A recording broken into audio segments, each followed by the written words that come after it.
Welcome to my YouTube channel. मैं मधुर वर्मा आज आपको क्वांटम नंबर समझाने जा रहा हूं, जो हमारे स्ट्रक्चर ऑफ एटम का एक बहुत इंपॉर्टेंट टॉपिक है। हर साल लगभग इसमें से एक क्वेश्चन आ ही जाता है।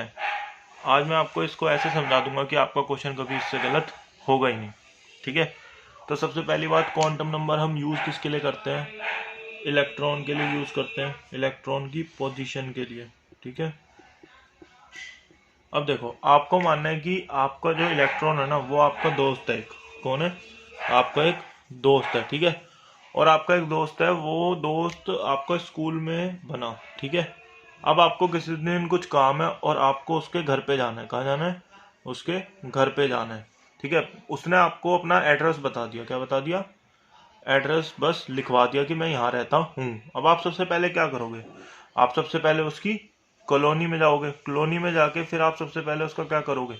घर एड्रेस ढूंढोगे कि वो हाउस नंबर, वो हाउस कहाँ है, वो हाउस कहाँ है। सबसे पहले आप ये ढूंढोगे। तो देखो, सबसे पहले आप हाउस ढूंढोगे। तो इस देखो, अब हम सबसे पहले पहले उसका क्या ढूंढेंगे? हाउस। क्या ढूंढेंगे?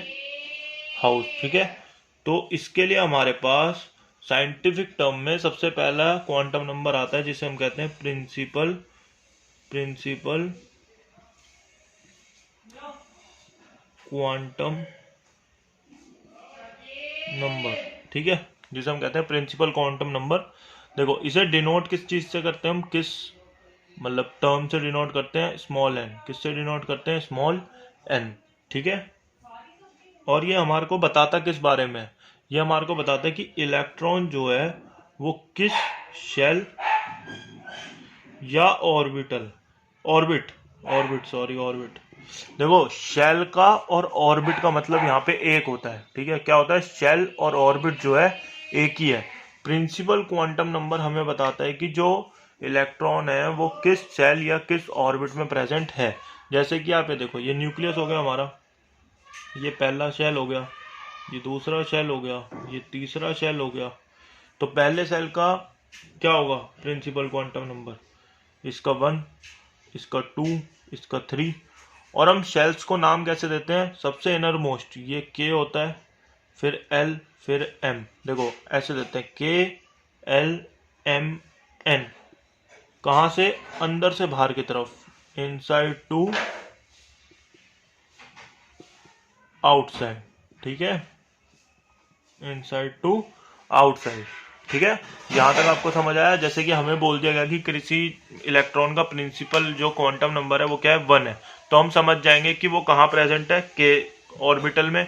अगर हमें बोल दिया गया कि उसका प्रिंसिपल नंबर जो है वो 2 है, तो हम समझ जाएंगे कि वो कहाँ प्रेजेंट है?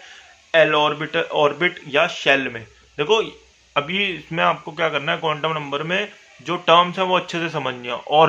ऑर्बिट और ऑर्बिटल हम आगे देखेंगे वो अलग होता है। तो शेल और ऑर्बिट एक ही बात है, किस शेल में है या किस ऑर्बिट में। ठीक है, अब देखो, हमने उसका घर ढूंढ लिया। क्या ढूंढ लिया हमने? उसका घर तो ढूंढ लिया। अब हम उसका क्या ढूंढेंगे कि भाई वो किस फ्लोर में रहता है। उस घर में भी आजकल जैसे फ्लोर हो रहे हैं, तो भाई किस फ्लोर में रहता है? First, second, third, fourth. हमने घर तो ढूंढ लिया, अब हम ढूंढेंगे उसका फ्लोर। क्या ढूंढेंगे? उसका फ्लोर। ठीक है, अब फ्लोर के लिए हमारे पास दूसरा क्वांटम नंबर आता है, जिसे हम कहते हैं एजीम्यूथुअल क्वांटम नंबर। ठीक है, एजीम्यूथुअल क्वांटम नंबर, जिसको कि हम एल से डिनोट करते हैं। किससे डिनोट करते हैं? एल से डिनोट करते हैं, स्मॉल एल से। ठीक है, एजीम्यूथुअल क्वांटम नंबर हमें क्या बताता है? सब शेल बताता है। क्या बताता है? सब शेल। क्या बताता है? सब शेल। ठीक है, मतलब उसका फ्लोर बताता है कि अब हमारा दोस्त जो है वो कौन से फ्लोर पे रहता है। पहले हमने उसका घर ढूंढ लिया प्रिंसिपल क्वांटम नंबर से, फिर हम ढूंढेंगे वो कौन से फ्लोर में रहता है। तो वो सब शेल बताता है, एजीम्यूथुअल क्वांटम नंबर। ठीक है, हमारे पास सब शेल कौन कौन से होते हैं? S, P, D, F.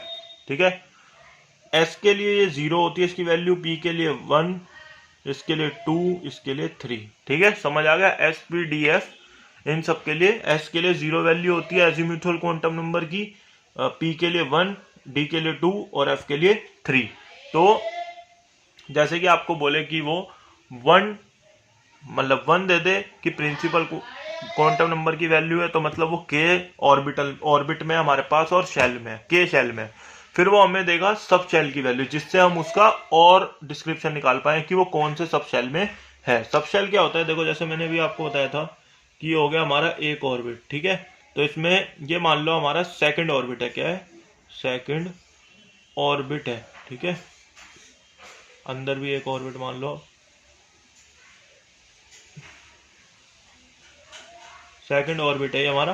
तो यहाँ पे क्या है, एस सब शेल भी होगा, पी सब शेल भी होगा, ठीक है। तो अब हमें ये कैसे पता चलेगा कि जो है इलेक्ट्रॉन जो है हमें दे दिया कि उसने प्रिंसिपल क्वांटम नंबर 2 में है, तो हम समझ गए कि सेकंड ऑर्बिट में। पर हमें ये कैसे पता चलेगा कि सब शेल किस में है, एस में या पी में, तो वो हमें कौन बताएगा, एजीमुथल क्वांटम नंबर, ठीक है। अब हमने उसका फ्लोर भी ढूंढ लिया भाई, अब हमने उसका फ्लोर भी ढूंढ लिया। अब उस फ्लोर में भी कई कमरे होंगे, उसके घर में कई रूम्स होंगे, तो अब हमें ढूंढना है कि उसका रूम कौन सा है, क्या है, उसका रूम कौन सा है। तो रूम हमारे लिए थर्ड जो है क्वांटम नंबर हमारा आएगा मैग्नेटिक क्वांटम नंबर, ठीक है। थर्ड हमारे पास क्या आएगा, मैग्नेटिक क्वांटम नंबर। इसको हम स्मॉल m से डिनोट करते हैं।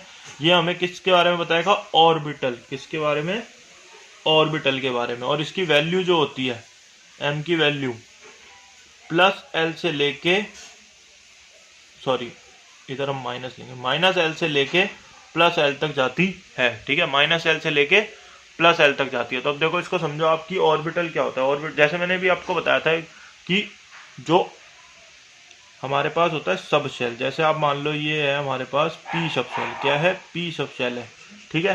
तो ये जो इसका एक है ना, ये एक, तो ये ऑर्बिटल है, क्या है, ऑर्बिटल। तो पी सब शेल में कितने ऑर्बिटल हो गए टोटल, 1 2 3, 3 ऑर्बिटल होते हैं, ठीक है। ऐसी डी अगर हम बनाएं, डी में कितने ऑर्बिटल होते हैं, 1 2 3 4 5 ऑर्बिटल होते हैं, कितने होते हैं, 5, ठीक है।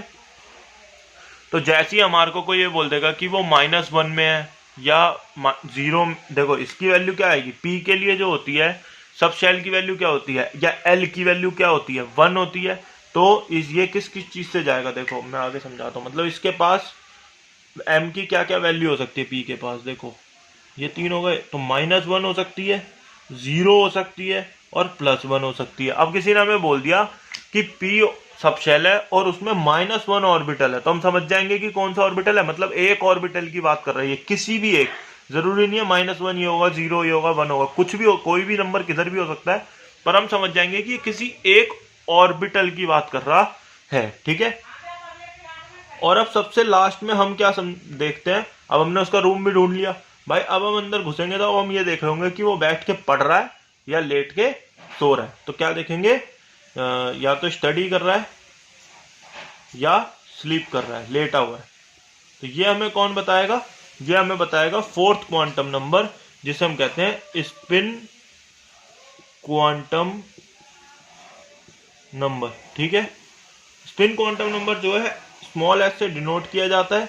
और इसकी वैल्यू क्या होती है, इसकी वैल्यू होती है या तो +½ और या -½ मतलब +- लिख दिया हमने, +½ या -½ इसकी वैल्यू होती है, ठीक है।